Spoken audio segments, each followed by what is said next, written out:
ശുഭദിനം. പ്രതീക്ഷകളുടെ ഭാരം. അയാൾ കാണ്ടാമൃഗത്തെ കൂട്ടിലിട്ട് വളർത്താൻ തുടങ്ങി. ദിവസവും 40 കിലോ പുല്ലും ധാന്യങ്ങളും അതിന് നൽകി. കാണ്ടാമൃഗത്തിനും സന്തോഷമായി. 2 ആഴ്ചയ്ക്ക് ശേഷം ഭക്ഷണത്തിൻ്റെ അളവ് 20 കിലോയാക്കി. എങ്കിലും കിട്ടിയത് മുഴുവൻ ആ മൃഗം പരാതിയൊന്നും കൂടാതെ കഴിച്ചു. ഒരാഴ്ച കൂടി കഴിഞ്ഞപ്പോൾ തീറ്റയുടെ അളവ് 10 കിലോ ആയപ്പോൾ അതിന് ദേഷ്യം വന്നു. അടുത്ത ദിവസം നൽകിയത് 2 കിലോ മാത്രം. അരിശമൂത്ത കാണ്ടാമൃഗം ഇരുമ്പ് കൂട് തകർക്കുവാൻ ശ്രമിച്ചു. കൊമ്പുകളും ശരീരങ്ങളും മുറിഞ്ഞ് അത് തളർന്നു വീണു. അടുത്ത ദിവസം അത് ചത്തു. വയറിൻ്റെ വിശപ്പിനേക്കാൾ വലുതാണ് പ്രതീക്ഷയുള്ള വിശപ്പ്. വേണ്ടത് കിട്ടുന്നുണ്ടോ എന്നതിനേക്കാൾ ആളുകൾ ആകുലരാകുന്നത് ആഗ്രഹിക്കുന്ന അതേ ഗുണത്തിലും അളവിലും ലഭിക്കുന്നുണ്ടോ എന്നതിലാണ്.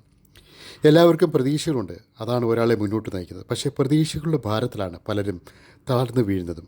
എല്ലാം നൽകുന്നവർ നേരിടുന്ന ഏറ്റവും വലിയ പ്രതിസന്ധി എന്നും ഒരേ അളവിൽ നൽകണമെന്നതാണ്. ഇല്ലെങ്കിൽ സ്വീകരിക്കുന്നവരുടെ അപശബ്ദങ്ങൾക്ക് വിധേയരാകേണ്ടി വരും. കാണ്ടാമൃഗം വിശന്ന് മരിച്ചതല്ല, പ്രതീക്ഷിച്ചതും ലഭിച്ചതും തമ്മിലുള്ള അന്തരം കണ്ട് സ്വയം തകർന്നതാണ്. ആഗ്രഹിച്ചതെല്ലാം അപ്പോൾ തന്നെ ചെറുപ്പം മുതൽ ലഭിച്ചവർക്ക് കാലതാമസമോ അളവ് കുറവോ മാനസിക സമ്മർദ്ദം ഉണ്ടാക്കും. അവരെ തൃപ്തിപ്പെടുത്തുവാനും എളുപ്പമില്ല. എന്തൊക്കെ എങ്ങനെയൊക്കെ ലഭിക്കുന്നുണ്ടോ അത് നിശ്ചിത കാലത്തേക്ക് തുടർന്നാൽ എല്ലാവരും അതിനെ അവകാശമായി കണക്കാക്കും. എന്തുകൊണ്ട് അത് ലഭിച്ചു തുടങ്ങി എന്നതിൻ്റെ കാരണം പോലും ആളുകൾ മറക്കും.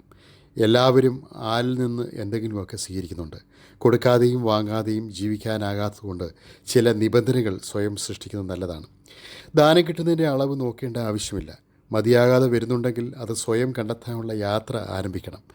വളർത്തുന്നവരുടെ ശൈലികൾക്ക് വളരുന്നവർ വിധേയരാക്കപ്പെട്ടി വരും. എല്ലാം എപ്പോഴും ഒരുപോലെ ലഭിക്കില്ല. വളരുന്ന സാഹചര്യങ്ങളോട് പൊരുത്തപ്പെടുവാൻ എല്ലാവർക്കും ഉത്തരവാദിത്തമുണ്ട്. മറ്റൊരാളുടെ ആനുകൂല്യങ്ങൾക്കിടയിൽ ദീർഘകാലം ജീവിക്കേണ്ടി വരുന്നത് നിസ്സഹായത തന്നെയാണ്. കടപ്പാട്, മലയാള മനോരമ.